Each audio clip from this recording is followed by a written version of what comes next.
വചനം 229.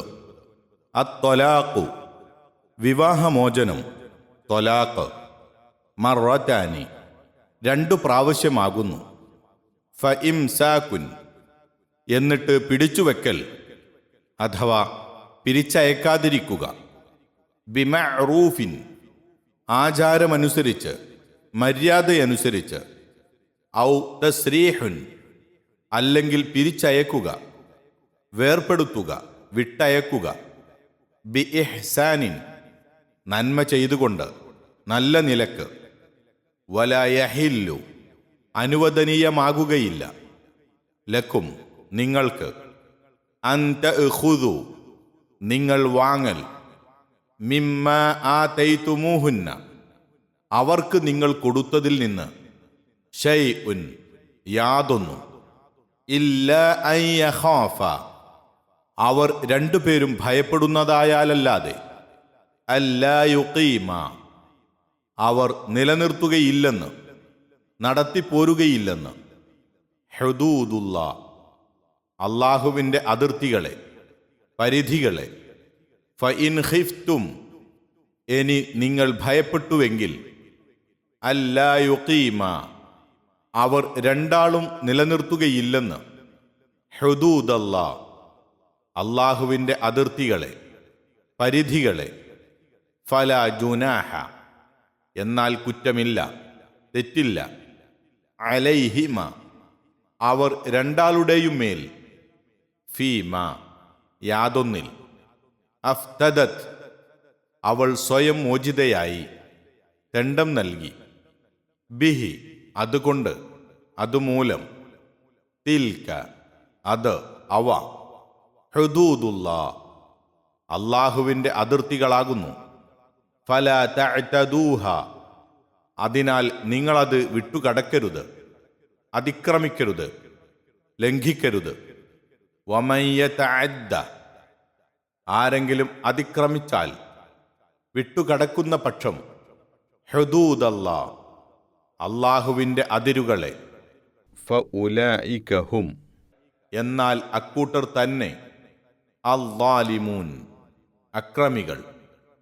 الطلاق مرتان فإمساك بمعروف أو تسريح بإحسان ولا يحل لكم أن تأخذوا مما آتيتموهن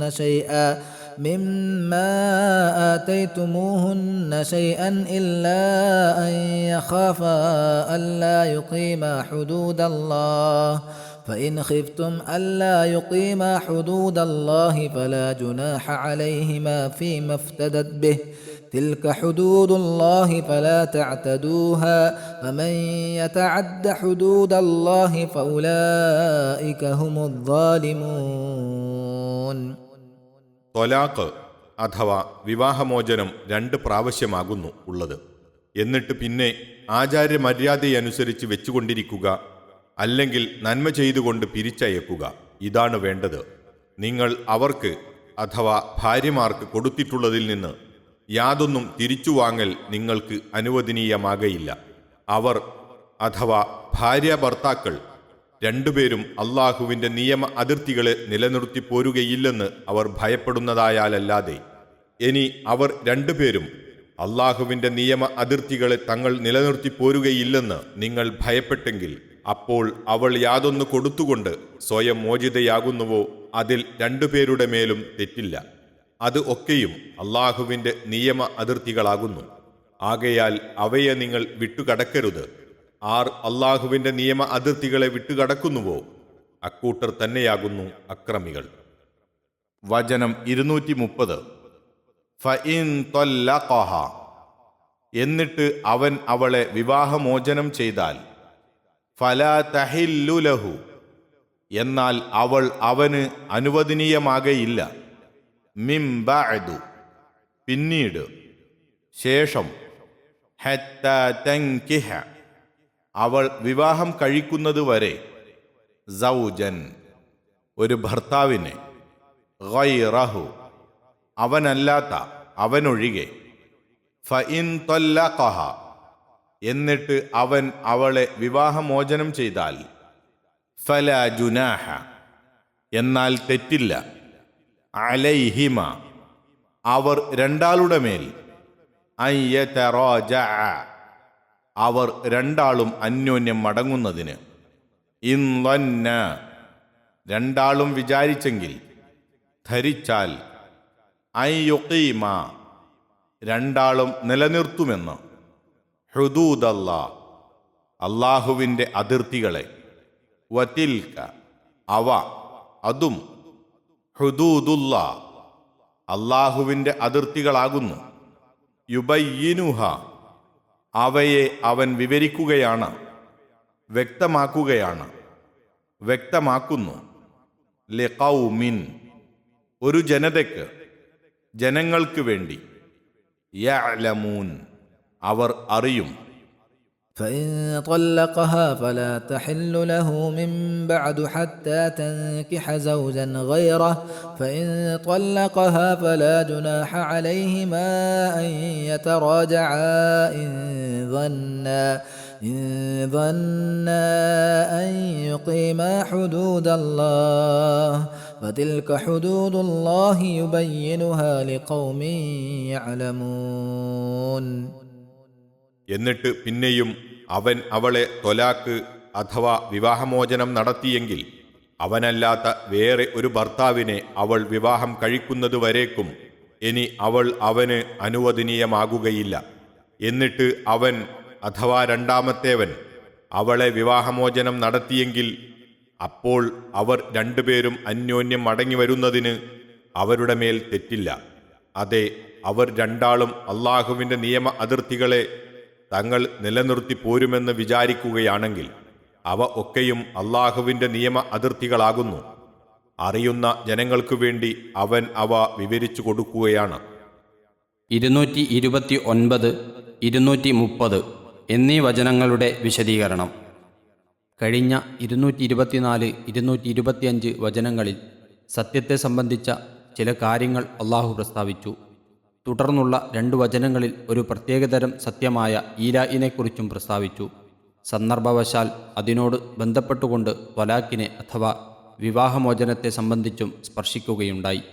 അങ്ങനെ 228 വചനത്തിൽ ത്വലാഖ് സംബന്ധമായ നിയമങ്ങൾ വിവരിച്ച കൂട്ടത്തിൽ ത്വലാഖിനു ശേഷം ഭാര്യയെ മടക്കിയെടുക്കുന്നതിനെപ്പറ്റിയും ഇദ്ദയെപ്പറ്റിയും സംസാരിച്ചു. അതിനെ തുടർന്ന് ഇവിടെ മടക്കിയെടുക്കാവുന്ന ത്വലാഖ് ഏതാണെന്നും മടക്കിയെടുക്കുവാൻ പാടില്ലാത്ത ത്വലാഖ് ഏതാണെന്നും ത്വലാഖ് നിർവഹിക്കേണ്ടുന്നത് എങ്ങനെയായിരിക്കണമെന്നും മറ്റും വിവരിക്കുന്നു. ത്വലാഖ് സംബന്ധമായി പ്രധാനപ്പെട്ട പല നിയമങ്ങളും ഈ വചനങ്ങളിൽ അടങ്ങിയിരിക്കുന്നു. ഇടയ്ക്കിടെ 4-5 പ്രാവശ്യം അവയെപ്പറ്റി ഹുദൂദുല്ലാ അള്ളാഹു നിശ്ചയിച്ച നിയമാതിർത്തികൾ എന്ന് വിശേഷിപ്പിക്കുകയും അവ ലംഘിക്കുന്നതിനെപ്പറ്റി കർശനമായ താക്കീത് നൽകുകയും ചെയ്തിരിക്കുന്നു. പ്രസ്തുത നിയമങ്ങൾക്ക് അള്ളാഹു കൽപ്പിച്ചിട്ടുള്ള ഗൗരവമാണ് ഇതെല്ലാം ചൂണ്ടിക്കാട്ടുന്നത്. പക്ഷേ ഇതൊക്കെയായിട്ടും മുസ്ലിം സമുദായം ഈ കർശനമായ നിയമാതിർത്തികളെ മിക്കതും ലംഘിക്കുകയും മറികടക്കുകയും ചെയ്യുന്ന കാഴ്ചയാണ് കാണുന്നതെന്ന് അപാരമായ വ്യസനത്തോടുകൂടി പറയേണ്ടി വന്നിരിക്കുകയാണ്. ഫഇലല്ലാഹിൽ മുസ്തക അറബികൾക്കിടയിൽ നടപ്പിലുണ്ടായിരുന്ന പല നടപടിക്രമങ്ങളും അവയിൽ ചില പരിഷ്കാരങ്ങളോ നിയന്ത്രണങ്ങളോ വരുത്തിക്കൊണ്ട് ഇസ്ലാം അംഗീകരിക്കുകയുണ്ടായിട്ടുണ്ട്. അക്കൂട്ടത്തിൽപ്പെട്ടതാണ് അത്വലാഖ് വർ-റജ്അ അഥവാ വിവാഹമോചനവും അതിനുശേഷമുള്ള മടക്കിയെടുക്കലും. ഒരാൾക്ക് അയാളുടെ ഭാര്യയെ എത്ര പ്രാവശ്യം വേണമെങ്കിലും വിവാഹമോചനം നടത്തുകയും മടക്കിയെടുക്കുകയും ചെയ്യുവാൻ അന്നു സ്വാതന്ത്ര്യമുണ്ടായിരുന്നു. ഇതുമൂലം സ്ത്രീകൾ വളരെയധികം കഷ്ടപ്പാടുകൾ അനുഭവിക്കേണ്ടിയും വന്നിരുന്നു. വിവാഹം നിമിത്തം ലഭിക്കേണ്ടുന്ന ആനുകൂല്യങ്ങൾ ലഭിക്കുകയോ വിവാഹമോചനം വഴി ലഭിക്കേണ്ടുന്ന സ്വാതന്ത്ര്യം ലഭിക്കുകയോ ചെയ്യാതെ അതേ വിവാഹിതയോ വിവാഹമോചിതയോ അല്ലാത്ത വിധം എത്രയോ സ്ത്രീകൾ ആയുഷ്കാലം ഉന്തിനേക്കേണ്ടി വരികയും പതിവായിരുന്നു. തമ്മിൽ വല്ല വഴക്കോ വക്കാണമോ കൂടുമ്പോൾ ഞാൻ നിന്നെ ഒരു കാലത്തും ഏറ്റെടുക്കുകയുമില്ല, വിട്ടയക്കുകയുമില്ല എന്നു ചിലർ തുറന്നു പറയുക കൂടി ചെയ്തേക്കും. ഇസ്ലാമിൻ്റെ ആരംഭത്തിൽ അൻസാരികൾക്കിടയിൽ ഇങ്ങനെ ഒരു സംഭവം ഉണ്ടാകുകയും ആ സ്ത്രീ നബി സല്ലല്ലാഹു അലൈഹി വസല്ലമയുടെ അടുക്കൽ വന്ന് സങ്കടം ബോധിപ്പിക്കുകയും ഉണ്ടായതായി റിവായത്തുകൾ വന്നിട്ടുണ്ട്. ഈ നികൃഷ്ട സമ്പ്രദായത്തിന് അറുതി വരുത്തുകയും നീതിയുക്തവും ഉപകാരപ്രദവും പ്രായോഗികവുമായ നിയമങ്ങൾ വഴി അതിനു നിയന്ത്രണം വരുത്തുകയും അങ്ങനെ അത്തരം അക്രമങ്ങൾക്ക് ഇരയാകുന്നതിൽ നിന്ന് സ്ത്രീ സമുദായത്തെ രക്ഷപ്പെടുത്തുകയുമാണ് ഈ വചനങ്ങൾ മുഖേന അള്ളാഹു ചെയ്തിരിക്കുന്നത്. ജാഹിലിയ കാലത്ത് അറബികളിൽ സ്ത്രീകളുടെ വിവാഹമോചന വിഷയത്തിൽ ഒരു തരം അരാജകത്വമായിരുന്നു ഉണ്ടായിരുന്നതെന്ന് മേൽ പ്രസ്താവിച്ചതിൽ നിന്ന് മനസ്സിലായല്ലോ. അതുപോലെയോ അതിലുപരിയായോ ഉള്ള ഒരരാജകത്വം പരിഷ്കൃത യുഗമെന്ന് പറയപ്പെടുന്ന ഇക്കാലത്തും ക്രിസ്ത്യാനികൾക്ക് ബഹുഭൂരിപക്ഷമുള്ള യൂറോപ്യൻ നാടുകളിൽ പോലും നടമാടിക്കൊണ്ടിരിക്കുന്നുണ്ട്. അതേസമയത്ത് ക്രിസ്ത്യാനികളെ സംബന്ധിച്ച് പറയുകയാണെങ്കിൽ ബൈബിളിൻ്റെ വിധി നേരെ മറിച്ചാണുള്ളതും. ഒരു പുരുഷൻ ഒരു സ്ത്രീയെ വിവാഹം കഴിച്ചാൽ പിന്നീട് ഒരു കാരണവശാലും അവന് അവളെ വിവാഹമോചനം നൽകിവിടുവാൻ പാടില്ലാത്തതാണ്. തമ്മിൽ യോജിക്കാതെ വേർപിരിഞ്ഞു താമസിക്കേണ്ടി വന്നാൽ പോലും രണ്ടു കൂട്ടർക്കും വിവാഹം കഴിക്കുവാൻ പാടില്ല. വിവാഹം കഴിക്കുന്ന പക്ഷം പുരുഷനാവട്ടെ സ്ത്രീയാവട്ടെ അത് വ്യഭിചാരമായി ഗണിക്കപ്പെടുന്നതുമാകുന്നു. മത്തായി 5:31-32, ലൂക്കോസ് 16:18-1, കൊരിന്ത്യർ 7:10-12 നോക്കുക. അല്പാൽപ വ്യത്യാസം കാണപ്പെടുമെങ്കിലും ഏറെക്കുറെ ഹിന്ദുമതാനുയായികളിലും ഇതുപോലെയുള്ള നടപടിക്രമങ്ങളാണുള്ളത്. ഇസ്ലാമാകട്ടെ പരസ്പര വിരുദ്ധങ്ങളായ ഈ രണ്ട് നയങ്ങൾക്കും മധ്യേ മനുഷ്യപ്രകൃതിക്ക് അനുയോജ്യവും പ്രായോഗിക ജീവിതത്തിന് അനുയുക്തവുമായ ഒരു നിലപാടാണ് സ്വീകരിച്ചിട്ടുള്ളതെന്ന് നിഷ്പക്ഷമായി ചിന്തിക്കുന്ന ഏവർക്കും മനസ്സിലാക്കാവുന്നതാകുന്നു. ഇനി നമുക്ക് ഈ വചനങ്ങളിലടങ്ങിയ മുഖ്യ വിഷയങ്ങളിലേക്ക് ശ്രദ്ധ കൊടുക്കാം. വമിനല്ലാഹി തൗഫീഖ്. 1. അത്വലാഖ് മറത്താനി. ത്വലാഖ് അഥവാ വിവാഹമോചനം 2 പ്രാവശ്യമാകുന്നു. ഇദ്ദാകാലത്ത് മടക്കിയെടുക്കാവുന്ന ത്വലാഖ് 2 പ്രാവശ്യമാണുള്ളതെന്ന് സാരം. അല്ലാതെ ഒരാൾക്ക് തൻ്റെ ഭാര്യയെ ആകെ 2 പ്രാവശ്യമേ ത്വലാഖ് നടത്താവൂ എന്നല്ല അർത്ഥം. തുടർന്നുള്ള വാക്യങ്ങളിൽ നിന്ന് ഇത് സ്പഷ്ടമാണ്. എന്നുവെച്ചാൽ 1-ാമത്തെ പ്രാവശ്യം ത്വലാഖ് നടത്തിയാൽ അതിൻ്റെ ഇദ്ദ കഴിയും മുമ്പായി ഭർത്താവിന് ഭാര്യയെ വിവാഹത്തിലേക്ക് മടക്കിയെടുക്കാം. ഇദ്ദ കഴിയുന്നതുവരെ മടക്കിയെടുക്കാതെ വിവാഹമോചനം നിലനിർത്തുകയും ചെയ്യാം. മടക്കിയെടുക്കുന്ന പക്ഷം ആവശ്യം നേരിട്ടാൽ 2-ാമതും ത്വലാഖ് നടത്താം. ഈ ത്വലാഖിന് ശേഷം ഭർത്താവ് 2-ൽ-1 സ്വീകരിക്കുവാൻ ബാധ്യസ്ഥനായി. ഫ ഇംസാക്കും ബി മഅറൂഫിൻ ഔ തസ്രീഹും ബി ഇഹ്സാൻ. സദാചാര മര്യാദപ്രകാരം അവളെ വെച്ചുകൊണ്ടിരിക്കുക, അല്ലെങ്കിൽ നന്മ ചെയ്തുകൊണ്ട് നല്ല നിലയിൽ അവളെ പിരിച്ചുവിടുക. അതായത് അവളെ വിവാഹത്തിലേക്ക് മടക്കിയെടുത്ത് നല്ല രൂപത്തിലും മര്യാദയും അനുസരിച്ചും അവളുമായി പെരുമാറിക്കൊണ്ട് കഴിഞ്ഞുകൂടുക. മടക്കിയെടുക്കുന്നത് വല്ല ദുരുദ്ദേശ്യവും വെച്ചുകൊണ്ടോ അവളുമായി സുഖകരമല്ലാത്ത പെരുമാറിക്കൊണ്ടോ ആയിരിക്കരുത്. ഇതിന് തയ്യാറില്ലാത്ത അല്ലെങ്കിൽ സാധിക്കാത്ത പക്ഷം നല്ല നിലക്കും മാന്യമായ രീതിയിലും അവളെ പിരിച്ചയക്കുക. ഈ 2-ൽ-1 സ്വീകരിക്കുവാൻ ഭർത്താവ് നിർബന്ധിതനാകുന്നു. മേൽ പ്രസ്താവിച്ച നിയമങ്ങളുമായി ബന്ധപ്പെട്ട ചില വസ്തുതകളും വിശദീകരണങ്ങളും കൂടി അറിഞ്ഞിരിക്കുന്നത് സന്ദർഭോചിതമായിരിക്കും. ഉദാഹരണമായി 1. ത്വലാഖ് 2 എന്നോ മറ്റോ പറയാതെ ത്വലാഖ് 2 പ്രാവശ്യമാണ് അത്വലാഖു മറത്താനി എന്ന് പറഞ്ഞിരിക്കൊണ്ട് ഒരേ സമയം തന്നെ ഒരടിയായി 2-3 ത്വലാഖുകൾ നടത്തുന്ന സമ്പ്രദായം ശരിയല്ലെന്നും ഓരോ ത്വലാഖും വെവ്വേറെ പ്രാവശ്യത്തിലായിരിക്കേണ്ടതുണ്ടെന്നും മനസ്സിലാക്കാം. ഈ വിഷയത്തിലുള്ള അഭിപ്രായ വ്യത്യാസങ്ങളെക്കുറിച്ച് താഴെ സംസാരിക്കാം ഇൻഷാ അള്ളാഹ്. 2. ഇദ്ദയുടെ കാലം ദീർഘിച്ചു പോകുവാൻ ഇടയാക്കാത്ത അവസരത്തിലായിരിക്കണം ത്വലാഖ് നടക്കുന്നത്. അഥവാ സംയോഗം നടന്നിട്ടില്ലാത്ത ശുദ്ധികാലത്തായിരിക്കണം. ആർത്തവകാലത്തോ സംയോഗം നടന്നിട്ടുള്ള ശുദ്ധികാലത്തോ ആവരുത്. ഇത് സംബന്ധിച്ച് സൂറത്തു ത്വലാഖിലെ ആദ്യത്തെ വചനത്തിൽ സൂചിപ്പിക്കപ്പെട്ടിട്ടുള്ളതിന് പുറമെ ഹദീസിൽ നബി സല്ലല്ലാഹു അലൈഹി വസല്ലമ അത് വ്യക്തമായി പ്രസ്താവിച്ചിട്ടുമുണ്ട്.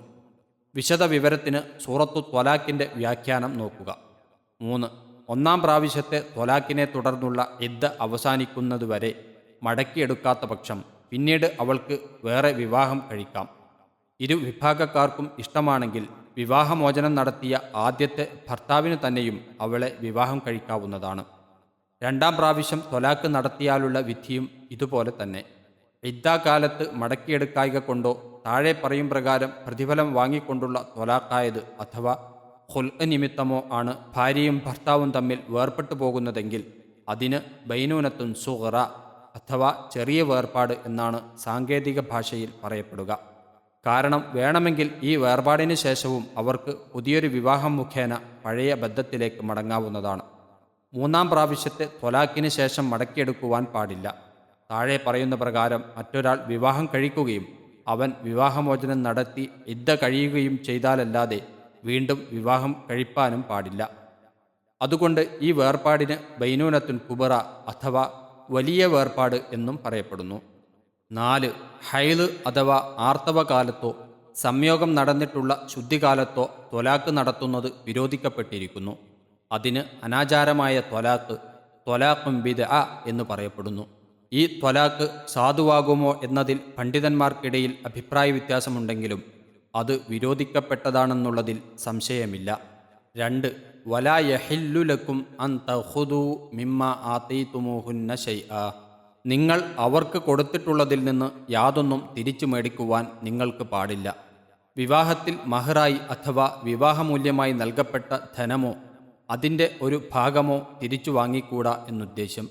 സംഭാവനയായി വല്ലതും നൽകപ്പെട്ടിട്ടുണ്ടെങ്കിൽ അതും തിരിച്ചു വാങ്ങാവതല്ല. ഒരിക്കൽ ദാനമായി കൊടുത്തതിനെ പിന്നീട് തിരിച്ചു വാങ്ങുന്നത് ഛർദ്ദിച്ച വസ്തുവെ വീണ്ടും തിന്നുന്ന നായയുടെ സ്വഭാവമാണ് എന്നത്രേ നബി സല്ലല്ലാഹു അലൈഹി വസല്ലമ അരുളി ചെയ്തിരിക്കുന്നത്. ഭാര്യ ഭർത്താക്കൾ തമ്മിൽ സ്വരച്ചേർച്ചയില്ലാതാവുമ്പോഴാണല്ലോ ത്വലാക്ക് നടക്കുക. അപ്പോൾ താൻ മുമ്പ് അവൾക്ക് നൽകിയിരുന്ന വല്ലതും മടക്കി കിട്ടുവാൻ അവൻ ആഗ്രഹിക്കുക സ്വാഭാവികമായിരിക്കും. അതുകൊണ്ടാണ് ത്വലാക്കിനെപ്പറ്റി പ്രസ്താവിച്ചപ്പോൾ ഇക്കാര്യവും പ്രത്യേകം ഇവിടെ എടുത്തു പറയുന്നത്. ഒരാൾ തൻ്റെ ഭാര്യമാർക്ക് വളരെ വമ്പിച്ച സംഖ്യ തന്നെ കൊടുത്തിരുന്നാലും വിവാഹമോചന വേളയിൽ അതിൽ നിന്ന് വല്ലതും തിരിച്ചു വാങ്ങുന്നത് കുറ്റകരമാണെന്നും മാന്യതയ്ക്ക് യോജിക്കാത്തതാണെന്നും സൂറത്തു നിസാ 20-21 വെച്ച് കാണാവുന്നതാണ്.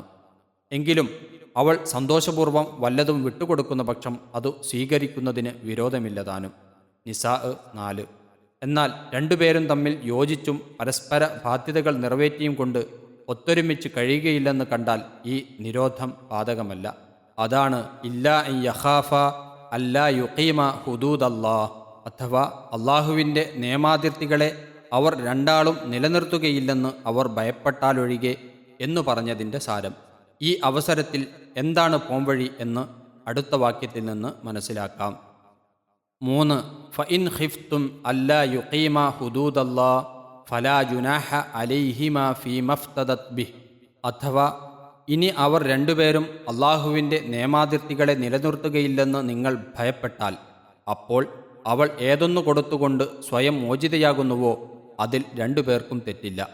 ഈ വാക്യത്തിൽ നിങ്ങൾ ഭയപ്പെട്ടാൽ എന്ന വാക്ക് പ്രത്യേകം ശ്രദ്ധേയമാകുന്നു.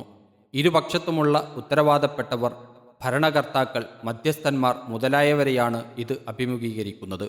രണ്ടുപേരും തമ്മിൽ യോജിച്ചു പോകയില്ലെന്ന് അവർക്ക് തോന്നുകയും അവൾ അവനിൽ നിന്ന് മോചനം സിദ്ധിക്കണമെന്ന് ആവശ്യമുണ്ടാകുകയും ചെയ്യുന്ന പക്ഷം വിവാഹമോചനത്തിന് അവൾ പ്രതിഫലം കൊടുക്കുവാൻ നിശ്ചയിക്കുകയും അവനത് സ്വീകരിച്ചുകൊണ്ട് വിവാഹമോചനം നൽകുകയും ചെയ്യുന്നതിന് വിരോധമില്ല എന്ന് താൽപ്പര്യം. ഇങ്ങനെ പ്രതിഫലം നിശ്ചയിച്ചുകൊണ്ടുള്ള വിവാഹമോചനത്തിനാണ് ഖുൽഅ് എന്ന് സാങ്കേതികമായി പറയപ്പെടുന്നത്. അടിക്കുറിപ്പ്: ഉരിയുക, അഴിച്ചുവെക്കുക എന്നൊക്കെയാണ് ഖലഇൻ്റെ ഭാഷാ അർത്ഥം. വിശദീകരണം തുടരുന്നു. തക്കതായ കാരണം കൂടാതെ ഒരു സ്ത്രീ അവളുടെ ഭർത്താവിനോട് പ്രതിഫലം നിശ്ചയിച്ചുകൊണ്ടോ അല്ലാതെയോ വിവാഹമോചനത്തിന് ആവശ്യപ്പെട്ടുകൂടാത്തതാകുന്നു. ഒരു ഹദീസിൽ നബി സല്ലല്ലാഹു അലൈഹി വസല്ലമ ഇപ്രകാരം പറഞ്ഞിരിക്കുന്നു: ഏതെങ്കിലും ഒരു സ്ത്രീ എന്തെങ്കിലും വിഷമം കൂടാതെ അവളുടെ ഭർത്താവിനോട് തൻ്റെ ത്വലാക്കിന് ആവശ്യപ്പെട്ടാൽ അവളുടെ മേൽ സ്വർഗത്തിൻ്റെ വാസന ഹറാമാകുന്നതാണ്.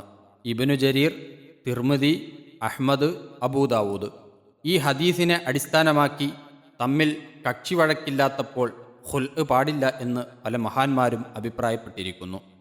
സാബിത്ത് ബിൻ ഖൈസ് റളിയല്ലാഹു അൻഹുവിൻ്റെ ഭാര്യ നബി സല്ലല്ലാഹു അലൈഹി വസല്ലമയുടെ അടുക്കൽ വന്ന് തൻ്റെ ഭർത്താവിനെക്കുറിച്ച് മതവിഷയത്തിലോ സ്വഭാവത്തിലോ തനിക്ക് വെറുപ്പൊന്നുമില്ലെന്നും പക്ഷേ അദ്ദേഹത്തിൻ്റെ ചില ശാരീരിക വൈകല്യങ്ങൾ നിമിത്തം അദ്ദേഹം ഒന്നിച്ച് കഴിഞ്ഞുകൂടുവാൻ സാധ്യമല്ലെന്നും അറിയിക്കുകയുണ്ടായി.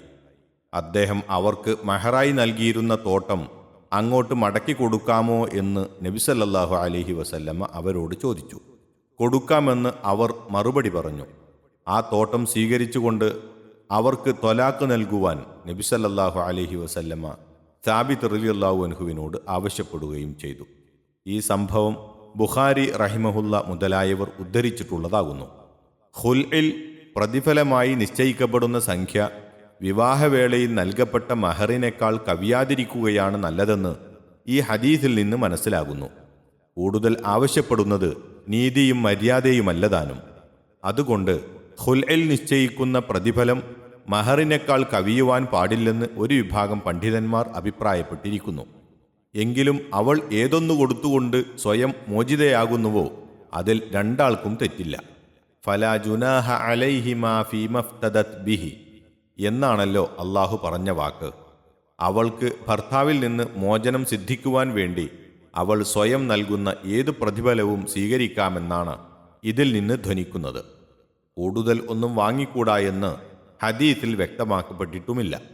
അതുകൊണ്ട് ഇരു കൂട്ടരും തമ്മിൽ തീരുമാനിക്കുന്ന ഏതു തുകയും ഖുൽഇൽ പ്രതിഫലമായി നിശ്ചയിക്കുന്നതിന് വിരോധമില്ല എന്നത്രേ ഭൂരിപക്ഷാഭിപ്രായം. ചില സ്വഹാബികളും ഈ അഭിപ്രായക്കാരാണെന്ന് പറയപ്പെടുന്നു. ഏതായാലും പരസ്പരം ഒരു ധാരണയിലെത്താതെ താങ്ങാനാവാത്ത സംഖ്യ ഭർത്താവിൻ്റെ ഭാഗത്തുനിന്ന് ആവശ്യപ്പെടുന്നത് അനീതിയും അക്രമവുമാകുന്നു. ഖുൽഅ് നടന്നാൽ പിന്നെ അതിനെ തുടർന്നുള്ള ഇദ്ദയിൽ മടക്കിയെടുക്കുവാനുള്ള ഭർത്താവിൻ്റെ അവകാശം നഷ്ടപ്പെട്ടു പോകുന്നതാകുന്നു. 4. فَإِن طَلَّقَهَا فَلَا تَحِلُّ لَهُ مِن بَعْدُ حَتَّى تَنكِحَ زَوْجًا غَيْرَهُ അഥവാ ഇനി അവൻ അവളെ വിവാഹമോചനം നടത്തിയെങ്കിൽ അവനല്ലാത്ത ഒരു ഭർത്താവിനെ അവൾ വിവാഹം കഴിക്കുന്നതുവരെ ഇനി അവൾ അവന് അനുവദനീയമാകുകയില്ല. അതായത് മുമ്പ് 2 വട്ടം ത്വലാഖ് കഴിഞ്ഞതിന് ശേഷം മൂന്നാമതും ത്വലാഖ് നടത്തിയാൽ പിന്നെ മടക്കിയെടുക്കുന്ന പ്രശ്നമില്ല. മറ്റൊരു ഭർത്താവ് അവളെ വിവാഹം കഴിക്കുകയും അവൻ അവളെ വിവാഹമോചനം നടത്തുകയും വേണം. അതിൻ്റെ നിയമപ്രകാരമുള്ള ഇദ്ദ കഴിയുകയും വേണം. എന്നാൽ മാത്രമേ പിന്നീട് അവന് അവളെ വീണ്ടും വിവാഹം കഴിക്കുവാൻ പാടുള്ളൂ. അവളെ മറ്റൊരാൾ വിവാഹം കഴിക്കുന്നതുവരെ എന്നോ മറ്റോ പറയാതെ അവൾ മറ്റൊരു ഭർത്താവിനെ വിവാഹം കഴിക്കുന്നതുവരെ ഹത്താ തൻകിഹ സൗജൻ ഗൈറ എന്ന് പറഞ്ഞിരിക്കുന്നത് ശ്രദ്ധേയമാകുന്നു. ആ വിവാഹം സാധാരണഗതിയിലുള്ള വിവാഹമായിരിക്കണം. ആദ്യ ഭർത്താവിൻ്റെയോ മറ്റോ നിർബന്ധപ്രകാരമോ ആവശ്യപ്രകാരമോ ആയിരിക്കരുത് എന്നാണത് കാണിക്കുന്നത്. വിവാഹം കഴിക്കുന്നതുവരെ എന്നു മാത്രമേ അള്ളാഹു പറഞ്ഞിട്ടുള്ളൂവെങ്കിലും ആ വിവാഹത്തിൽ അവർ തമ്മിൽ സംയോഗം നടന്നിരിക്ക കൂടി വേണമെന്ന് നബി സല്ലല്ലാഹു അലൈഹി വസല്ലമ വ്യക്തമാക്കിയിരിക്കുന്നു. ബുഖാരി, മുസ്ലിം. എന്നിട്ട് അവൻ അവളെ വിവാഹമോചനം നടത്തുന്ന പക്ഷം അവർ രണ്ടുപേരും അന്യോന്യം മടങ്ങി വരുന്നതിന് തെറ്റില്ല എന്ന വാക്യത്തിൽ നിന്ന് ആ നിക്കാഹ് പോലെ തന്നെ അഥവാ ആ വിവാഹം പോലെ തന്നെ ആ ത്വലാഖും സാധാരണഗതിയിൽ നടന്നതായിരിക്കണം. മറ്റൊരു നിർബന്ധത്തിനോ ആവശ്യത്തിനോ വഴങ്ങിക്കൊണ്ടാവരുത് എന്നും മനസ്സിലാക്കാം. ത്വലാഖ് കഴിഞ്ഞാൽ പിന്നെ അതിനെ തുടർന്നുള്ള ഇദ്ദയും കഴിയേണ്ടതുണ്ടെന്നും ആ ഭർത്താവ് അവളെ മടക്കിയെടുക്കാതിരിക്കേണ്ടതുണ്ടെന്നും പ്രത്യേകം എടുത്തു പറയേണ്ടുന്ന ആവശ്യമില്ലല്ലോ. ഇതെല്ലാം ശരിയായാൽ പിന്നെയും ഒരു ഉപാധിയുണ്ട്. തമ്മിൽ വിവാഹബന്ധം നടന്ന ശേഷം 3 പ്രാവശ്യം ആ ബന്ധത്തിന് വിഘാതം നേരിടുകയുണ്ടായ ആ ഭാര്യാഭർത്താക്കൾ തമ്മിൽ മേലിൽ അള്ളാഹുവിൻ്റെ നിയമപരിധിക്കുള്ളിൽ ഒതുങ്ങി നിന്ന് രഞ്ജിപ്പോടെ കഴിഞ്ഞുകൂടുമെന്നുള്ള പ്രതീക്ഷ 2 പേർക്കും ഉണ്ടായിരിക്കണം. 2 ആൾക്കുമോ 2-ൽ ഒരാൾക്കോ അങ്ങനെ പ്രതീക്ഷയില്ലാത്ത പക്ഷം അവർ വീണ്ടും വിവാഹബന്ധത്തിൽ ഏർപ്പെടുന്നത് ശരിയല്ല. അള്ളാഹുവിൻ്റെ അതിർത്തികളെ തങ്ങൾ നിലനിർത്തിപ്പോരുമെന്ന് 2 പേരും കരുതിയാൽ എന്ന വാക്യത്തിൽ നിന്ന് ഇത് സ്പഷ്ടമാണ്. 3 പ്രാവശ്യം തെറ്റിപ്പിരിഞ്ഞ അവർ 4-മത്തെ പ്രാവശ്യം പ്രത്യേകം ഇക്കാര്യം ഗൗനിക്കേണ്ടതുണ്ടല്ലോ. മനുഷ്യരുടെ മനഃശാസ്ത്രം മനുഷ്യരെക്കാൾ അറിയാവുന്ന സ്രഷ്ടാവ് ഓരോ വാക്യത്തിലും മനുഷ്യന്റെ നന്മയ്ക്കു വേണ്ടി നൽകുന്ന മാർഗദർശനത്തെപ്പറ്റി ഒന്നാലോചിച്ചു നോക്കുക. ബാഹ്യാവസ്ഥയ്ക്കല്ല, യഥാർത്ഥമായ മനസ്ഥിതിക്കാണ് ഇവിടെ പരിഗണനയുള്ളതെന്ന് ആർക്കും വ്യക്തമാകും. മനസ്സിരുപ്പ് മറ്റൊന്നായിക്കൊണ്ടാണ് അവർ 2 പേരും തമ്മിൽ പിന്നെയും വിവാഹബന്ധം സ്ഥാപിക്കുന്നതെങ്കിൽ നിയമദൃഷ്ട്യാ വിവാഹം സാധുവായേക്കുമെങ്കിലും അവർ അള്ളാഹുവിൻ്റെ മുമ്പിൽ കുറ്റക്കാരായിരിക്കും. ഇഹത്തിലാകട്ടെ ആ ബന്ധം അവർക്ക് പൂർവാധികം അസ്വാസ്ഥ്യമുളവാക്കുവാനേ ഉപകരിക്കുകയുള്ളൂ. 3 പ്രാവശ്യം വിവാഹമോചനം ചെയ്തതിനു ശേഷം സ്ത്രീകളെ വീണ്ടും വിവാഹം കഴിക്കുവാൻ ഉദ്ദേശിക്കുന്നവർ അള്ളാഹു വ്യക്തമായി പ്രസ്താവിച്ച മേൽക്കണ്ട ഉപാധികളെ മറികടക്കുവാനുള്ള ചില സൂത്രങ്ങൾ നടത്തുന്ന പതിവ് ഇന്ന് മുസ്ലിങ്ങൾക്കിടയിൽ പ്രചാരത്തിലുണ്ട്. ചില പണ്ഡിത വിഭാഗങ്ങൾ അതിന് അരുനിൽക്കുകയും പിന്തുണ നൽകുകയും ചെയ്തും വരുന്നു. വല്ല വിഡ്ഢികളെയും പ്രതിഫലം കൊടുത്തോ മറ്റോ സ്വാധീനിച്ച് ഒരു നാമമാത്ര വിവാഹം ബാഹ്യത്തിൽ നടത്തുക, അടുത്ത അവസരം തന്നെ അവരെക്കൊണ്ട് വിവാഹമോചനവും ചെയ്യിക്കുക. ഇതാണ് ചില വിഡ്ഢികൾ പ്രതിഫലം മോഹിച്ചുകൊണ്ട് സ്വയം തന്നെ അതിന് തയ്യാറെടുക്കലും ഉണ്ട്. ചടങ്ങു നിൽക്കുക എന്ന പേരിലാണ് ഈ വിവാഹം അറിയപ്പെടുന്നത്. ഈ പേരു തന്നെ അള്ളാഹുവിൻ്റെ നിയമത്തെ അവഗണിക്കലാണെന്നും അതിനെ കേവലം ഒരു ചടങ്ങായി മാറ്റലാണെന്നും വിളിച്ചോതുന്നു. തക്കതായ കാരണം കൂടാതെയും ഭാവിയെപ്പറ്റി വീണ്ടു വിചാരമില്ലാതെയും 2ഉം 3ഉമൊക്കെ ത്വലാഖ് ഒറ്റ അടിക്ക് നടത്തിക്കളയും. അടുത്ത ദിവസം തന്നെ അതിനെപ്പറ്റി ഖേദത്തിലുമാകും. അടുത്ത ആലോചന ഈ ശപിക്കപ്പെട്ട ചടങ്ങിനെക്കുറിച്ചായിരിക്കും. ഇങ്ങനെ തോന്നിയ വാസത്തിൽ നിന്ന് തോന്നിയ വാസത്തിലേക്കായി അള്ളാഹുവിൻ്റെ നിയമപരിധികളെയെല്ലാം അവർ അതിലംഘിക്കുന്നു. അള്ളാഹു കൽപ്പിച്ച പ്രകാരമാണ് ആദ്യം മുതൽക്കേ ത്വലാഖ് നടക്കുന്നതെങ്കിൽ ഇങ്ങനെയുള്ള തോന്നിവാസങ്ങൾക്കൊന്നും ആവശ്യം നേരിടുമായിരുന്നില്ല. ഏതായാലും ഈ ചടങ്ങ് നിൽക്കലും ചടങ്ങു നിർത്തലും അതിൻ്റെ അടിസ്ഥാനത്തിൽ നടക്കുന്ന വിവാഹവും ശരിയല്ലെന്നും അള്ളാഹുവിൻ്റെ നിയമങ്ങളെ ലംഘിക്കലാണെന്നും മുകളിൽ വിവരിച്ചതിൽ നിന്ന് വ്യക്തമായി മനസ്സിലാക്കാം. മാത്രമല്ല, ഈ ചടങ്ങിനെപ്പറ്റി നബി സല്ലല്ലാഹു അലൈഹി വസല്ലമ പറഞ്ഞ വാക്യം ഓർമ്മയിലുള്ള ഒരു മുസ്ലിം സത്യവിശ്വാസം അയാളുടെ ഹൃദയത്തിൽ സ്ഥലം പിടിച്ചിട്ടുണ്ടെങ്കിൽ തീർച്ചയായും ഈ ചടങ്ങിനെ അനുകൂലിക്കുകയില്ല തന്നെ. വായ്പ വാങ്ങിയ കൂറ്റനെപ്പറ്റി ഞാൻ നിങ്ങൾക്ക് അറിയിച്ചു തരട്ടെയോ എന്ന് ചോദിച്ചുകൊണ്ട് സഹാബികളോട് നബി സല്ലല്ലാഹു അലൈഹി വസല്ലമ പറയുകയാണ്, അത് ചടങ്ങു നിൽക്കുന്നവനാണ്. ചടങ്ങു നിൽക്കുന്നവനെയും ആർക്കു വേണ്ടി ചടങ്ങു നിൽക്കുന്നുവോ അവനെയും അള്ളാഹു ശപിക്കട്ടെ. ഇബ്നു മാജ, ബൈഹഖി, ഹാക്കിം. ഇതുപോലെ വേറെയും ചില റിവായത്തുകൾ കാണാം. ഈ വചനങ്ങളിലടങ്ങിയ വിധികളെല്ലാം വിട്ടുവീഴ്ചയ്ക്ക് പഴുതില്ലാത്ത വിധം കർശനമായ വിധികളാണെന്നും അവയെ ലംഘിക്കുകയോ മറികടക്കുകയോ ചെയ്യുന്നത് അള്ളാഹുവിൻ്റെ ശിക്ഷയ്ക്കും കോപശാപത്തിനും കാരണമായിത്തീരുമെന്നും അള്ളാഹു ശക്തിയായി താക്കീത് ചെയ്തിരിക്കുന്നു. മുമ്പ് സൂചിപ്പിച്ചതുപോലെ അള്ളാഹുവിൻ്റെ നിയമാതിർത്തികളാണവയെന്ന് 4-5 പ്രാവശ്യം ആവർത്തിച്ചു പറഞ്ഞു. ആ അതിർത്തി ലംഘിക്കുന്നവരാണ് അക്രമികളെന്ന് ആദ്യവചനത്തിൻ്റെ അവസാനത്തിലും അറിയുന്ന ജനങ്ങൾക്ക് വേണ്ടിയാണിതൊക്കെ വിവരിക്കുന്നതെന്ന് 2ാമത്തെ വചനത്തിൻ്റെ അവസാനത്തിലും ഓർമ്മിപ്പിച്ചിരിക്കുന്നു. ഇനി മുകളിൽ സൂചിപ്പിച്ചതുപോലെ ഒരേ സമയത്തു തന്നെ ഒറ്റയടിക്ക് 3 ത്വലാഖും നടത്തുന്ന സമ്പ്രദായത്തെക്കുറിച്ച് 2 വാക്കുകൂടി സംസാരിക്കാം. ആയത്തിൽ കണ്ട പ്രകാരം ഓരോ ത്വലാഖും വെവ്വേറെ പ്രാവശ്യത്തിലായിരിക്കുന്നതാണ് ത്വലാഖിൻ്റെ സാക്ഷാൽ രൂപമെന്നും അങ്ങനെയാണ് പ്രവർത്തിക്കേണ്ടതെന്നും അതിനെതിരെ പ്രവർത്തിക്കുന്നത് ശരിയല്ലെന്നുമുള്ളതിൽ ഖുർആനിൽ വിശ്വസിക്കുന്ന ഏതൊരു മുസ്ലിമിനും തർക്കമുണ്ടായിരിക്കുവാൻ അവകാശമില്ല. എന്നാലും അങ്ങനെ ഒരേ അടിക്ക് 3 ത്വലാഖും ഒന്നിച്ചു നടത്തിയാൽ അങ്ങനെ ചെയ്യുന്നത് നിയമദൃഷ്ട ഹറാമാകട്ടെ അല്ലാതിരിക്കട്ടെ അതെങ്ങനെ നടപ്പിൽ വരുത്താം? ഈ വിഷയത്തിൽ പണ്ഡിതന്മാർക്കിടയിൽ വ്യത്യസ്തങ്ങളായ അഭിപ്രായങ്ങളാണുള്ളത്. ആ അഭിപ്രായങ്ങൾ ഇന്നും ഇന്നലെയും ഉണ്ടായതുമല്ല, ഏറെക്കുറെ സ്വഹാബികളുടെ കാലം മുതൽക്കു തന്നെ നിലവിലുള്ളതാകുന്നു.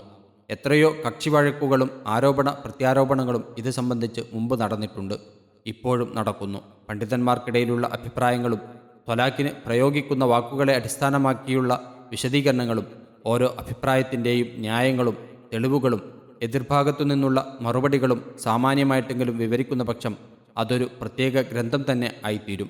ചിലരെല്ലാം അങ്ങനെ പ്രത്യേക ഗ്രന്ഥങ്ങൾ രചിച്ചിട്ടുമുണ്ട്. നമ്മെ സംബന്ധിച്ചിടത്തോളം അതിനിവിടെ സ്ഥാനവും സന്ദർഭവുമില്ല. ഖുർആൻ വചനങ്ങളുടെ ആശയവൃത്തത്തിൽ നിന്ന് പുറത്തു കടന്നുള്ള വിവരണം നമുക്ക് യോജിച്ചതുമല്ല. അതോടുകൂടി ഈ വിഷയത്തിലുള്ള തർക്കവിതർക്കങ്ങളെപ്പറ്റി സാമാന്യമായെങ്കിലും കേട്ടറിയാത്തവർ ഇക്കാലത്ത് തുലോം കുറവുമായിരിക്കും. അതുകൊണ്ട് യാതൊരു വിശദീകരണത്തിനും ഇവിടെ മുതിരുവാൻ ഉദ്ദേശിക്കുന്നില്ല. സന്ദർഭവശാൽ നിലവിലുള്ള പ്രധാന അഭിപ്രായങ്ങളുടെ രത്നച്ചുരുക്കം മാത്രം ഉദ്ധരിച്ച് മതിയാക്കാം. 3 ത്വലാഖും ഒന്നിച്ച് ഒരേ വാചകത്തിൽ പറഞ്ഞാൽ അതിൻ്റെ സാധുതയെപ്പറ്റി പ്രധാനമായും 4 അഭിപ്രായങ്ങളാണ് പണ്ഡിതന്മാർക്കിടയിലുള്ളത്. 1. ഒന്നുപോലും സാധുവാകുകയില്ല. കാരണം അത് ബിദ്അത്തായ അഥവാ അനാചാരമായ ത്വലാഖാകുന്നു. ളാഹിരി മദ്ഹബുകാരായ ചിലരുടെയും ഷിആ വിഭാഗത്തിൻ്റെയും അഭിപ്രായമാണിത്. ബിദ്അത്തായ ത്വലാഖിൽ ഇത് പെടുമോ, പെട്ടാൽ തന്നെയും സാധുവാകുമോ എന്ന വിഷയത്തിലും പണ്ഡിതന്മാർക്ക് ഏകോപിച്ച അഭിപ്രായമില്ല. 2. ഒന്നു മാത്രം സാധുവാകും, ബാക്കി 2ഉം നിരർത്ഥമായിരിക്കും. അതിനാൽ യുദ്ധകാലത്ത് മടക്കിയെടുക്കുന്നതിന് അത് തടസ്സമാകുകയില്ല. ഖുർആനിൽ നിന്നും ഹദീസുകളിൽ നിന്നും പൊതുവെ മനസ്സിലാകുന്നതും ത്വലാഖിൻ്റെ അടിസ്ഥാന തത്വങ്ങളോട് യോജിച്ചതും ഈ അഭിപ്രായമാകുന്നു. സ്വഹാബികളിലും മുൻഗാമികളായ മഹാന്മാരിലും പെട്ട ചിലർ ഈ അഭിപ്രായക്കാരാകുന്നു. ഷെയ്ഖുൽ ഇസ്ലാം ഇബ്നു തൈമിയ, ഇബ്നുൽ ഖയ്യിം റഹിമഹുല്ല മുതലായ പണ്ഡിതന്മാരും ഈ അഭിപ്രായമാണ് ശരിവച്ചിരിക്കുന്നത്. തെളിവിൻ്റെ പിൻബലം കൂടുതൽ കാണുന്നതും ഇതിനാകുന്നു. 3. 3ഉം സാധുവാകും. അതുകൊണ്ട് പിന്നീട് മടക്കിയെടുക്കുവാനോ മറ്റൊരാൾ വിവാഹം കഴിച്ചു ത്വലാഖും ഇദ്ദയും കഴിഞ്ഞ ശേഷമല്ലാതെ വീണ്ടും വിവാഹം കഴിക്കുവാനോ പാടില്ല. മുൻകാലത്തും പിൽക്കാലത്തുമുള്ള ഭൂരിപക്ഷം പണ്ഡിതന്മാരുടെയും അഭിപ്രായം ഇതാകുന്നു. പ്രധാന മദ്ഹബുകളിലും ഈ അഭിപ്രായമാണ് സ്വീകരിക്കപ്പെട്ടിരിക്കുന്നത്. 4. ഭർത്താവും ഭാര്യയും തമ്മിൽ സംയോഗം നടന്നിട്ടുണ്ടെങ്കിൽ 3 സാധുവാകും. ഇല്ലാത്ത പക്ഷം 1 സാധുവാകുകയുള്ളൂ. ഇബ്നു അബ്ബാസ് റളിയല്ലാഹുവിൻ്റെ ശിഷ്യന്മാരായ പലരുടെയും ഇസ്ഹാഖ് ബിനു റാഹവൈഹി റഹിമഹുല്ലയുടെയും അഭിപ്രായം ഇതാണെന്ന് കാണുന്നു. ഇതാണ് അഭിപ്രായങ്ങളുടെ ചുരുക്കം. കൂടുതൽ വിശദീകരണം ആഗ്രഹിക്കുന്നവർ യഥാസ്ഥാനങ്ങളിൽ നിന്ന് അന്വേഷിച്ചറിയേണ്ടതാകുന്നു.